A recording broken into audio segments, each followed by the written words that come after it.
Welcome back, all my fragrance fanatic friends and beauty besties. I hope that you guys are having an awesome day today. So it is the month of May, which means that it is Foster Care Awareness Month. And I figured this was the perfect opportunity to share with you guys on my channel about my foster care experience. And the whole theme of the video is blue because the foster care ribbon is blue. So we're gonna be talking about my blue bottled perfumes that I have in my collection. So for those of you who don't know, all 6 of my children are adopted through foster care. My husband and I found out that we couldn't have any biological children. And you know what? It worked out great because I have 6 amazing kids. So we've had other kids in and out of our house through foster care. Sometimes they have to go to a different state, or sometimes they get pulled because they're going back to their biological parents' house. It just depends. So when you do foster care, you know, there's like kids coming in and out of your house. But then sometimes there's an opportunity where you can adopt the child that you're fostering. And that's what we did. So my 3 sons, they are biologically related. They're biological brothers. And I've had them for so long. I mean, my youngest he was 3 when we got him. And the first thing he said, he had these chubby little cheeks and he was so cute. And the first thing he said to me when we found out we were getting him, it was like late at night, opened the door and he's like, "Do you all have any food here?" It's so precious. But yeah, so we've had them for a long time. And now his 2 oldest brothers are in their 20s and they are moved out of the house. And he is now almost 16. He's 15 now. He's almost 16, almost getting his license, permit, then license. I forget how it works. It's been so many years since I've had to do this. He's getting his permit as soon as he turns 16, and it makes me so nervous. But, and then I have 3 girls. My 2 youngest girls are biological sisters. We've had them ever since they were babies, like two and a newborn. It was literally a newborn. She still had part of her umbilical cord on her, had her since she was a baby. And now they are 8 and 11. And they're like growing like weeds. I feel like, where does the time go? When you have little babies, like it really does, the time just, you know. And my oldest daughter, she was 14 when we got her. It was just supposed to be a 30-day placement. And then that was supposed to be it. And we were a little hesitant at first because, you know, I was a teenage girl once. I know how we are. We're crazy. You know, teenage girls are hard to raise. You know, all the hormones and stuff, you know. I was that girl. And I don't know how my mom did it. So just a stranger, you know, just a strange 14-year-old girl, like, oh, she's going to stay at your house. We were a little hesitant at first, but it turned out to be the best decision of our lives. The 30 days turned into 60 days, turned into 90 days, and then it ended up that she wasn't going to be able to go back to her biological parents, and then so she was up for adoption. We ended up adopting her, and she's so smart. She's got a good head on her shoulders. She went on to college, and then she got married to a really good guy, and I'm hoping to have some grandbabies soon, you know, fingers crossed.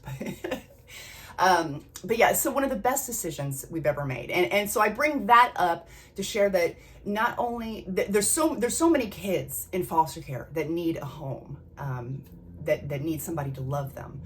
And it's not just the smaller children, but it's also the older kids too. A lot of the teenagers get kind of, you know, left behind and tossed aside because they're teenagers, you know? And I'm so glad that we took in a teenager. All of my children, I feel so blessed to have them. Like me and my husband just happened to see the sign on the side of the road that said like foster care parents needed. And we were like, you know what, let's call the number, you know, and just, it went from there. It was like 3 months of training. And before you know, our house is full of kids, which just such a blessing. And I feel so lucky to have them. So I just wanted to kind of share my experiences with foster care with you guys. And if there's somebody out there that's thinking about being a foster care parent, or even if you're not thinking about being a foster care parent, I highly recommend that everyone watch the movie Instant Family. It's got Mark Wahlberg in it. I think that's his name. Instant Family. That movie is real life. They made that movie.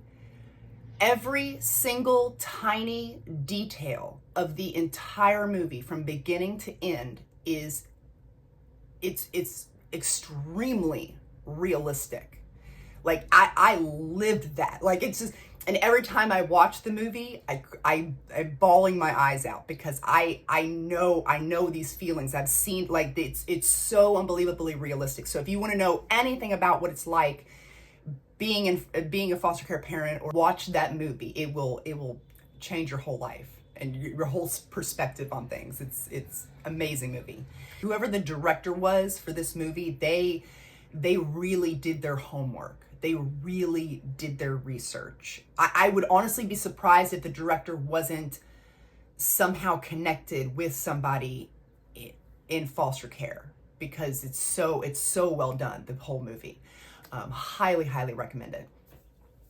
So I could go on and on about, I so many, when you're a foster care parent, so many different stories, experiences that I could share with you, but I don't want this video to be too long. So like I said, we're going to be talking about all of the perfumes that I have that are in the color blue.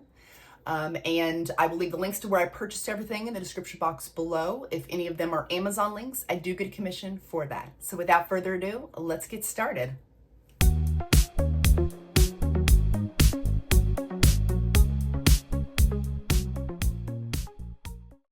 So we're going to begin with my absolute favorite Juliet Has a Gun perfume.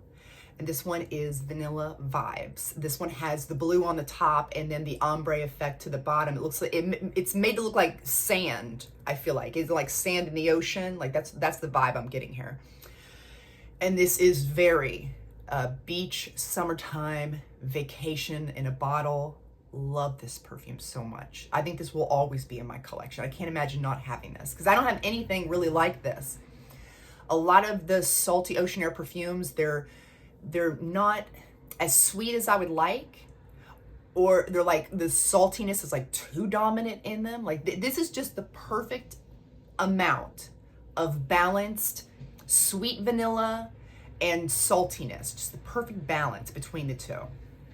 And when it's on your skin, it just feels, I don't know, you just get that warm, sun-kissed glow feeling, like the sun like beaming down on your shoulders. You get that warmth there. And this doesn't have a note of coconut in this, but I do get a creamy coconut feel in more the dry down of this perfume that I really like. It's one of my favorite summer perfumes that I've had for years and I will continue to have for years. Absolutely love it. So next up we have Elizabeth Arden Green Tea Coconut Breeze. There we go. And this one is very citrusy up top, very fresh. And then as it dries down, I get that coconut and saltiness. And it's like, I get like the coconut husk. It's very dry coconut smell mixed with the saltiness. And this is a little bit musky, a little sweet, and very refreshing smelling. And if you put this in the fridge and wait till the hottest day of summer and then grab this out of the fridge, like it's like so refreshing. I love putting it in the fridge for summertime. So next up, let's do Curious by Britney Spears. This one is extremely underrated. This is more of a turquoisey bottle, I guess you could say, but it still counts. Kind of looks like a UFO, by the way. Like, woo. Anyway, this one is one of my favorite white floral perfumes. It's so sweet. It's like almost a candied white floral perfume. Like the white florals have been candified. I know that's a word. I'm making up that word. The white florals have been candified. And then you got the aquatic fresh pear in there. You got some vanilla. Like, just absolutely love this perfume. And then we have Miami Nectar. Now this is another one that was kind of like, is it blue? Is it not? Like it's like a turquoisey color. So we'll go with blue. You know, why not? This one's perfect for summertime. It's very fresh, juicy pineapple perfume. Very pineapple dominant is what I'm mainly picking up in here. Refreshing, juicy pineapple. And it's very tropical and just perfect go-to summertime scent.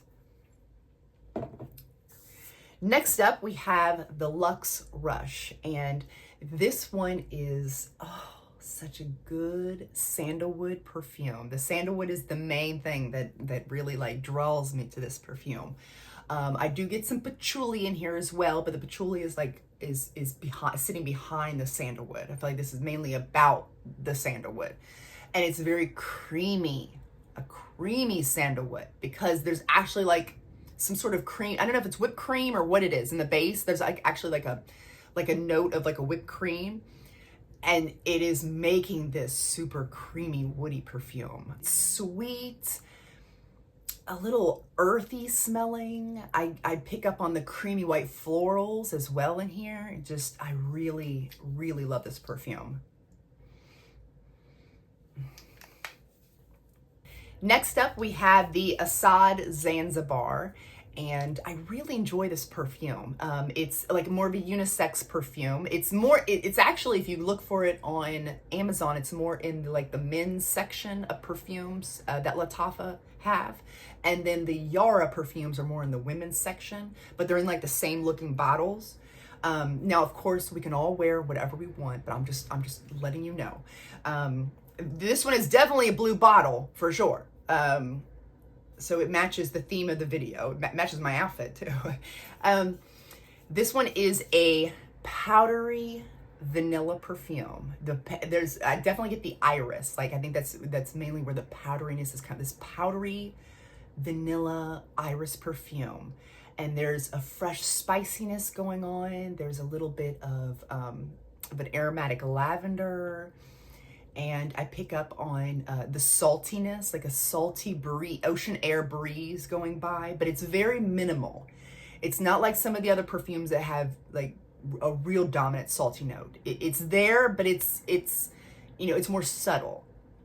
And then I pick up on the incense and it's not the type of smoky incense like burning wood, like a campfire or like a cigar smoke or nothing like that. It's the different type of incense. The one that smells more like, I don't know, it's like a thick, creamy smell. That's kind of hard to describe, but absolutely love it in this perfume. And there's like an overall warmth, almost like that feeling of the sun like beaming down on your shoulders, like that type of feel, summertime beach vibe feel. Really love this perfume. And then we have Midnight Fantasy. And this one, I was kind of going back and forth on. I'm like, is it blue? Is it purple? I don't know. Like it looks bluish, but sometimes it can look kind of purpley in different lights. But I feel like it's definitely showing up blue on the camera. So good choice. I made a good choice here. This one is that musky plum, juicy, fruity, musky plum type of scent. You got this like sour cherry, so there's a little bit of tartness with the fruitiness. I pick up on some vanilla, and it's just a really, I feel like this one and the Festive Fantasy are very similar, but that one is more lighter and more daytime. And this one is more evening. It's a little bit, I don't know, it's a little bit darker, I would say. Which makes sense. I mean, Midnight Fantasy, it's in the name. But yeah, absolutely love this one as well. So those are all the perfumes I had to share with you today. And like I said, I really hope this video, spreads some awareness about all of these amazing foster kids out there that really need a home. Thank you guys so much for watching. I really appreciate it. And remember, before you go, to seize the day and overspray. Bye, guys.